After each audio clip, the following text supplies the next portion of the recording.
Hello and welcome back to another episode of Brother Nature. On this episode we'll be showcasing a beautiful section of the coast from Cardwell North through Tully up into Mission Beach, an area absolutely dripping with natural history and beauty. Now when I say dripping, I really mean dripping. The Tully region has the highest annual rainfall of all of Australia, so very tropical, wet, hot and steamy. And as you can see from these images, just the ideal climate for beautiful fungi everywhere. With this particular specimen being turned into a puddle of goo by thousands of fungus gnat larvae. Also this poor scorpion succumbing to the teamwork of the colony of ants. Well, there's plenty more exciting stuff to see, so let's get stuck into it. Right, Nature Nutters, we've gone for a walk up in the forest, and our first treat for the evening is this beautiful carpet python coiled up here on the edge of the track. Look at this snake. What a beauty. Yeah, very nice.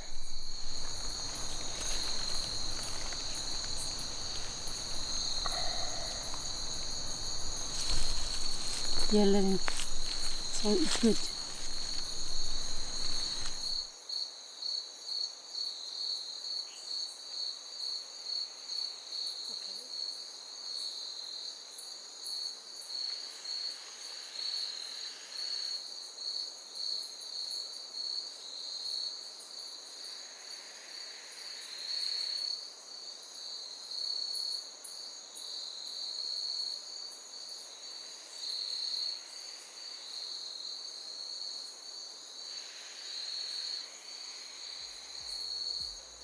So we've been getting asked a lot lately what we shoot with. Now, a lot of the macro photography here that you'll see is with our Sony AR4 with the 90mm macro lens, which is a prime lens, which allows me to get in really nice and close and tight to get these finer details like the blue tongue flicking out and those beautiful heat pits along the jaw.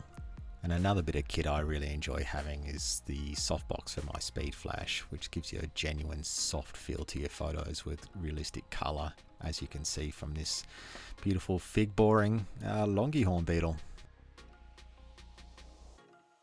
On the drive up the valley, we happen to stumble across this beautiful king fern growing in the embankment. Although a small specimen, it's said the frond of this fern is to be the longest in the world.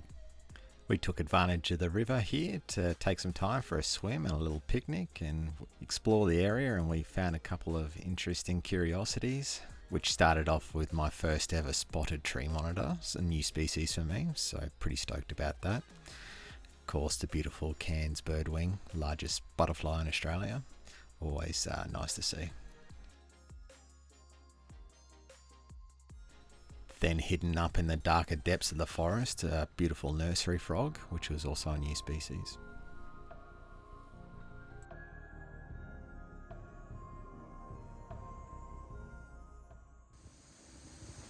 Now if you're ever in the region, you must go up the Tully Gorge Road. It runs parallel to the river and has a load of little tracks leading down the embankment to it.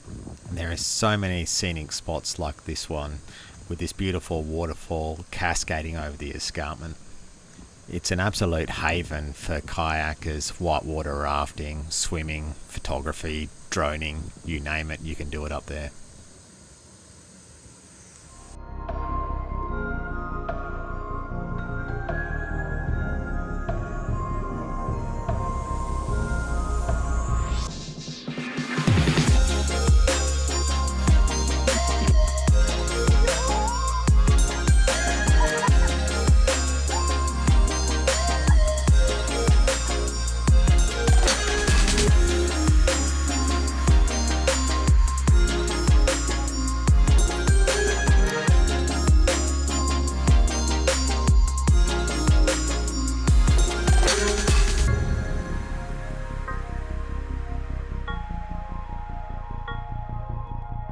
Evening Nature Nutters, another evening spotlighting on the road. We're just outside of Tully, and this is the resident carpet python that they seem to get here, because we found one last night. Anyway, he's got aggro pretty quickly, so I'm just going to back up. And he's hissing and puffing at me. But I gotta say, of all the carpet pythons I've seen, this guy is quite pretty. As much as she's aggro, I still love you. Hey, come on. I'm Brother Nature. I'm okay with you. Anyway, you can see she's honed in on me with those beautiful heat pits down the edge of those little scales, and she's got a set up front as well. And nostrils. And she is snappy, isn't she? What a character. Come on. Don't be too aggro with me. We're just admiring you. We're going to save you off the road, actually, so you don't get squashed. So be nice. Yes, we found one last night. Should have kissed me. Bigger specimen, which no doubt you've probably seen by this point. But wow, what beautiful coloration. Wow. Really got to say, this snake is feisty.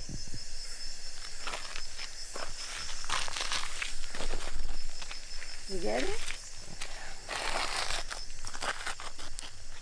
Hey, you took it.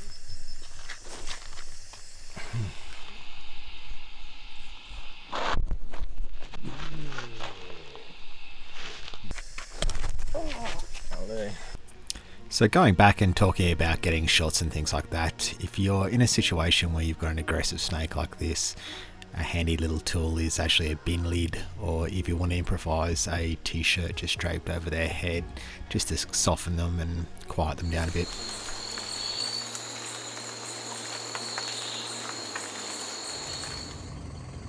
Alright guys, this has to be, I think, probably the biggest boiga I've ever seen. This thing's really solid, really healthy. He's been smashing frogs and birds. He is, without question, the biggest boiga I've ever seen. So much so, I'm actually going to pin this guy's head and capture him and actually get a nose to vent measurement on this specimen, because this guy's a bit of a record holder, I reckon, for a boiga. Alright guys, this is the moment. I'm going to try and just pin her head, and we're going to get a vent to head measurement, because that's the only true measurement on a snake.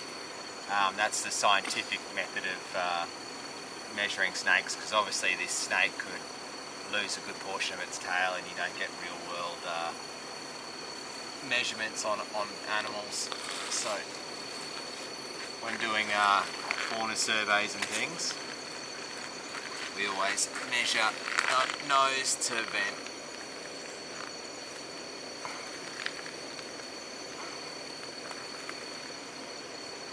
Alright, as you can see, that is a big boiga. I reckon she's getting about 1/6 to 1/8. So let's go and lay the tape out now. Probably should have done this before I started.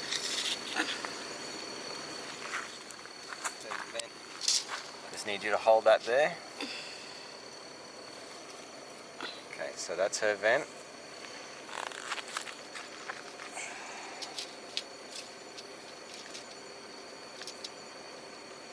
$15.80. That is a very big boiga. Now these are a mildly venomous snake, though they're hesitant to bite.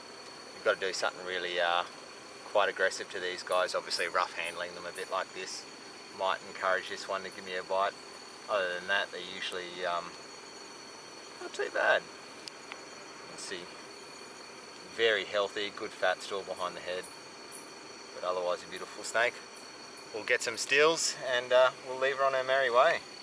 But wow, biggest boiga ever. Woohoo!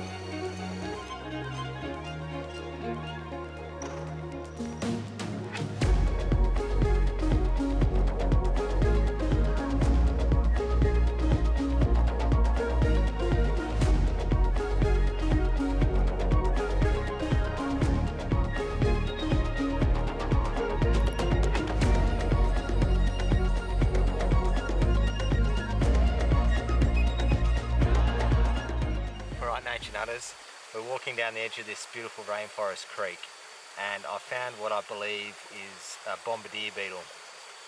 A really awesome little insect. He has the ability to produce two chemicals at his backside. Alright, I have to correct myself here. It's actually a hydrogen peroxide and hydrogen quinone that catalyse to form this boiling hot acidic repellent. Now they would typically be fatal for predators like spiders and things like that. For larger mammals, they're going to have seriously irritated airways. And the other thing I found really interesting was what it did to my skin. It was very reminiscent of a smoker's stain on their fingers. It actually tanned my skin orange. So I'm going to subject myself to a small explosion here. This is probably likely to hurt, but I'm going to get Mariella to come in really, really close. The reason I say that is because when I was younger, I got a really bad blister in the palm of my hand from a species I didn't recognise. Whoa, see? You see that? Yeah. Whoa, it smells like car battery acid. Yep. Oh. So let's go again. Whoa. Oh, smell it. No. He does that little noise too. Yeah. Whoop. So that's Like- basically a little caustic explosion. So you can see I've got another lovely little amethystine python in a great position, flicking the tongue, and my flash dies on me.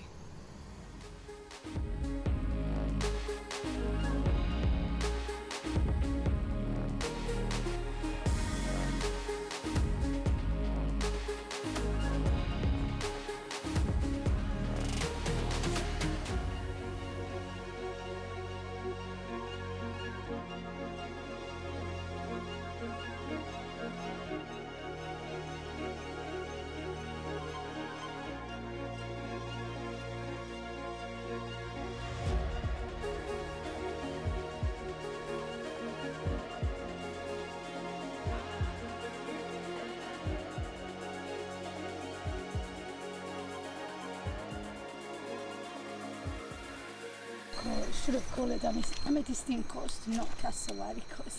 Yeah. We've obviously found an amethystine python like this every night since we've been here. One night we even found two. So, not that we're complaining. I don't want it to sound like we're complaining. However, I guess it would be nice to start picking up some other snake species. Amethystines are really beautiful. We love them. This is a smallish one at about 1.8, 2 metres. In this beautiful ambush pattern on the edge of the forest here, waiting for a bandicoot or a paddy melon, something of that size of nature, a little warm-blooded marsupial to come down the easy edge of the verge of the forest here, following the path of least resistance and stumbling into him and getting an easy feed out of it. We'll leave him in a bit of peace and quiet and leave him to it.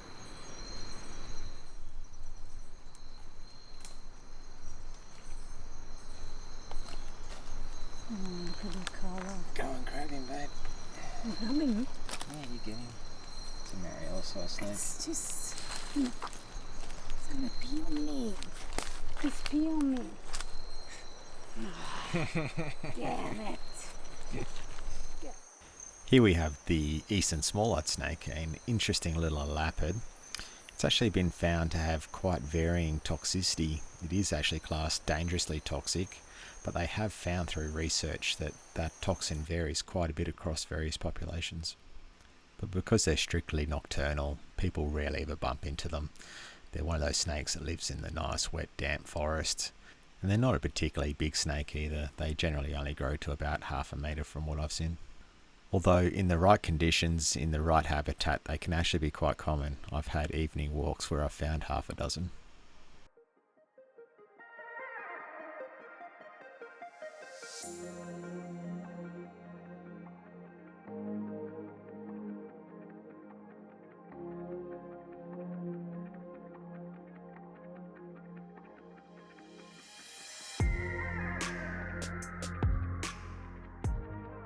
As you can see from the expression on my face, I'm pretty devastated that unfortunately someone's run over this beautiful death adder. If you're one of those people that seems to think that the only good snake's a dead snake, you need to realise how important they are in our environment. Please stop intentionally running them over. On a happier note, here's the nesting tree of a beautiful flock of metallic starlings. Unfortunately though, with this overcast day and the lack of sun, you don't exactly get the full appreciation of the beautiful metallic sheen. You will see shortly here though the beautiful red eye as this adult feeds its young.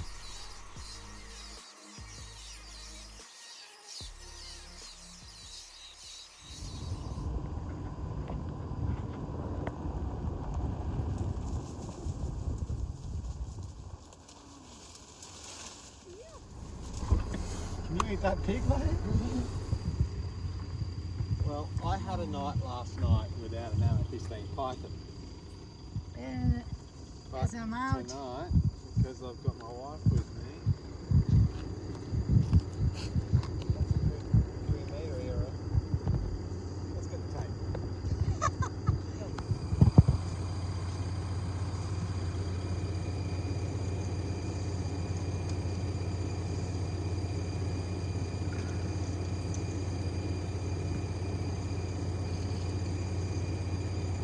That's a 3 metre snake. Wow.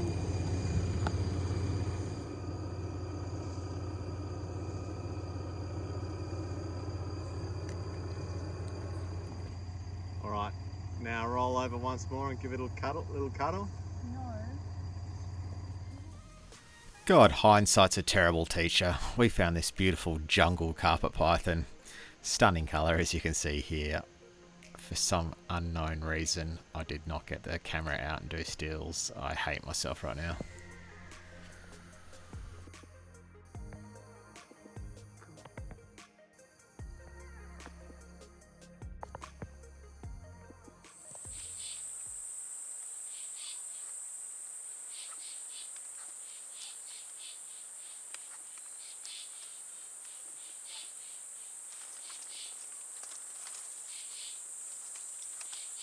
Right, Nature Nutters, this is actually a real full-blown, in the forest, proper wild cassowary.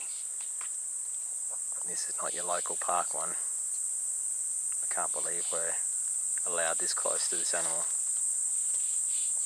think he's quite curious.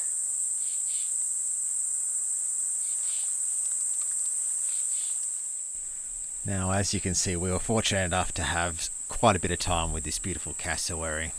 This was our first day in Mission Beach, a location we had intended on staying for at least a week or two. Unfortunately, the first day was the only day that was sunny. For the following 8 days, it did nothing but belt down rain. Really solid, consistent, all-day rain. We had no choice after hibernating in the caravan for way too long and going stir crazy mad. We had to just pack up and move on. Besides being the third largest bird on Earth, cassowaries are really pretty cool. They play a huge and very pivotal role in the health and well-being of the forests of North Queensland. Because so many of the plant species in North Queensland have evolved in conjunction with the cassowary, and they've done such a good job dispersing their seed throughout the forest, so many of those botanical species simply wouldn't exist without the cassowary.